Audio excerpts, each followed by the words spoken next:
When Mother Earth gave birth, she had two beautiful children. They were Sun and Moon. They shared the blue sky and they loved each other. One day, Moon thought, since Sun loves me so much, maybe he would let me rule alone. She asked Sun, but Sun said no. Moon was very depressed, so Mother Earth, not happy to see her kids sad, quickly suggested Moon get married to kind and loving Sea. Their wedding was spectacular. Moon gave birth to many girls who were as beautiful as their mother and many boys who were as strong as their father. Later, Moon still wanted the sky, so she put her sons, the clouds, in front of Sun. Sun, of course, was not pleased. They fought for many days and the sky was black. Eventually, Mother Earth separated them.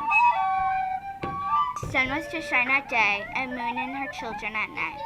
To this day, Moon remembers her fight and puts clouds in front of Sun.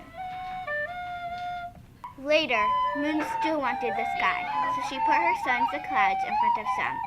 Sun, of course, was not pleased. They fought for many days and the sky was black. Eventually, Mother Earth separated them.